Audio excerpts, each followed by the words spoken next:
right, so now we're gonna be doing our spectrophotometry lab on equilibrium. This is lab experiment 1. We're just gonna show you how the spectrophotometer works, as well as obtain the data for the first half of the lab, the calibration curve.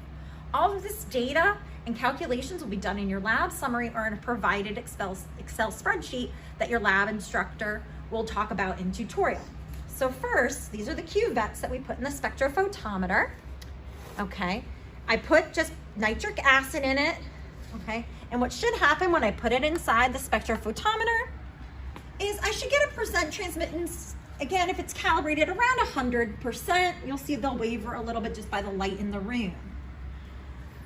After that, we've already prepared the 5 solutions. And you can see with the 5 solutions, differing color for that iron thiocyanate compound that's formed.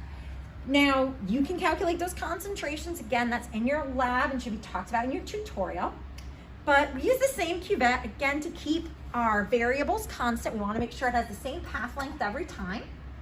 We're going to use a little bit of the solution to rinse, okay? And then I'm going to, those be a waste container for you there. And then you're going to just fill it up about 80% of the way. 3/4 full. Too much will never be a problem. Just want to make sure that the light goes through it. You clean it. And you always want to make sure the clear sides are pointing towards the light. And then we read off a percent transmittance. So this is a darker solution. So as you can see, the percent transmittance is hovering somewhere around 5.8%. Okay, again, dump it. We'll do the same thing with our second solution, a little less concentrated. Again, you want to rinse it real good and then fill it up. I'm going to do another rinse just because that was the more concentrated one. I really want to make sure it's out of the cuvette. If you don't do that, then you're going to get too high of a concentration reading for this one.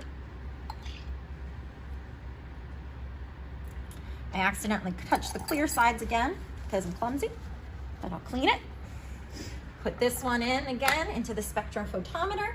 And you see more lights going through. That's what transmittance means, which with a less concentrated solution, it's not as surprising. Now we're getting something around a 10.9% transmittance. Again, empty it, rinse real good with the next solution. It's a common laboratory technique, spectrophotometry. Helps it. And then I'm gonna fill it up.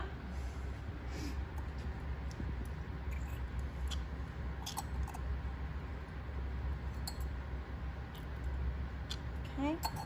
Again, I don't think I touched it, but I always like to clean it. Don't want anything to obscure my reading.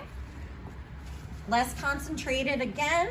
So as we look at our percent transmittance, again, it's gone up. So more light's getting through again. Around this time, around 18.6, 18.7. Only 2 more to go.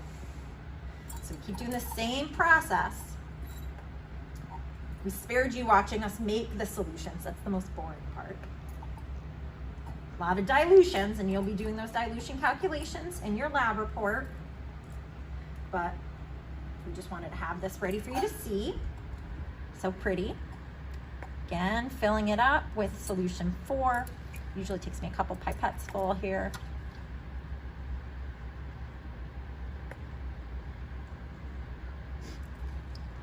Just gonna do one more shot just to make sure we have enough. All right, put it back in the spectrophotometer again. All right, once again, we're seeing that change in the light going through, much more lights going through here. We jump to the bound of 35% transmittance, 35, 36. I'm just gonna let it stabilize. Okay, this one's stabilizing around 35.5, 35.6. And then last solution, the least concentrated. Okay, so the least, you can see it's a much, much fainter color. Okay, make sure I really rinse this out good. Each time you're noticing, I try to rinse them out a couple times just to make sure there isn't any residual of the other solution behind to obscure my data points. Then I fill. And fill it up as much as I can. Put this last one in. Again, the least concentrated, so we expect the most light to go through, and that is exactly what we're seeing. We're seeing a percent transmittance. Again, let it stabilize a little bit.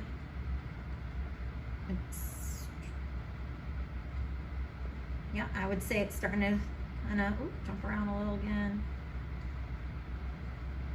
Looks like, if we back up, sometimes if we get too close to it, it changes.